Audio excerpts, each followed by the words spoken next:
श्रीमद्वाल्मीकि रामायण युद्धकांड अध्याय 68। कुंभकर्ण के वध का समाचार सुनकर रावण का विलाप। महात्मा श्री रामचंद्र जी के द्वारा कुंभकर्ण को मारा गया देख राक्षसों ने अपने राजा रावण से जाकर कहा, महाराज, काल के समान भयंकर पराक्रमी कुंभकर्ण वानर सेना को भगाकर तथा बहुत से वानरों को अपना आहार बनाकर स्वयं भी काल के गाल में चले गए। वे 2 घड़ी तक अपने प्रताप से तपकर अंत में श्री राम के तेज से शांत हो गए। उनका आधा शरीर धड़ भयानक दिखाई देने वाले समुद्र में घुस गया और आधा शरीर मस्तक नाक कान कट जाने से खून बहाता हुआ लंका के द्वार पर पड़ा है। उस शरीर के द्वारा आपके भाई पर्वताकार कुंभकर्ण लंका का द्वार रोककर पड़े हैं। वे श्री राम के बाणों से पीड़ित हो हाथ पैर और मस्तक से हीन नंग धड़ के रूप में परिणत हो दावानल से दग्ध हुए वृक्ष की भांति नष्ट हो गए। 3-5 महाबली कुंभकर्ण युद्धस्थल में मारा गया। ये सुनकर रावण शोक से संतप्त एवं मूर्छित हो गया और तत्काल पृथ्वी पर गिर पड़ा।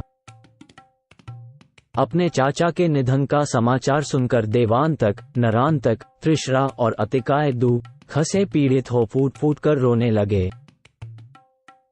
अनायासी महान कर्म करने वाले श्री राम के द्वारा भाई कुंभकर्ण मारे गए, ये सुनकर उसके सौतेले भाई महोदर और महापार्श्व शोक से व्याकुल हो गए। तदनंतर बड़े कष्ट से होश में आने पर राक्षस राज रावण कुंभकर्ण के वध से दुखी हो विलाप करने लगा।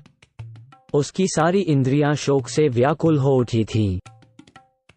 वो रो रो कर कहने लगा, हा वीर, हा महाबली कुंभकर्ण, तुम शत्रुओं के दर्प का दलन करने वाले थे, किंतु दुर्भाग्यवश मुझे असहाय छोड़कर यमलोक को चल दिए।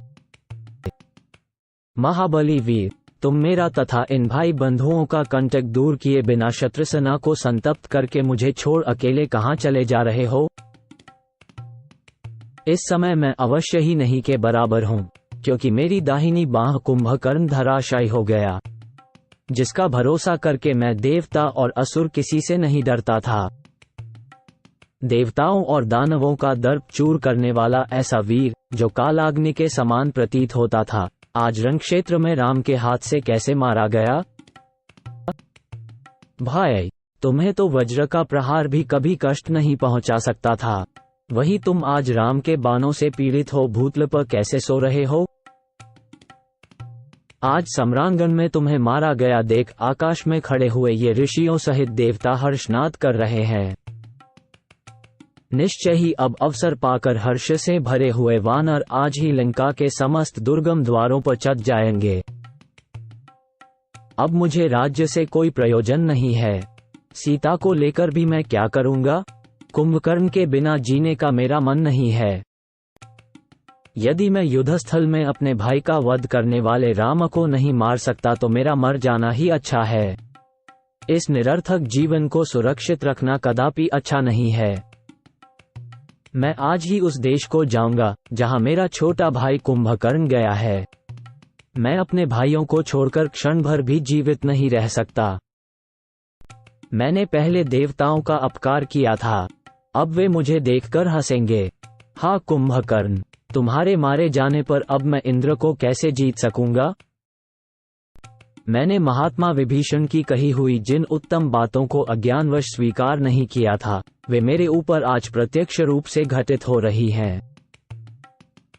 जब से कुंभकर्ण और प्रहस्त का ये दारुण विनाश उत्पन्न हुआ है, तभी से विभीषण की बात याद आकर मुझे लज्जित कर रही है। मैंने धर्मप्रायण श्रीमान विभीषण को जो घर से निकाल दिया था, उसी कर्म का ये शोकदायक परिणाम अब मुझे भोगना पड़ रहा है। इस प्रकार भांति भांति से दीनतापूर्वक अत्यंत विलाप करके व्याकुलचित हुआ दशमुख रावण अपने छोटे भाई इंद्रशत्रु कुंभकर्ण के वध का स्मरण करके बहुत ही व्यथित हो पुनः पृथ्वी पर गिर पड़ा।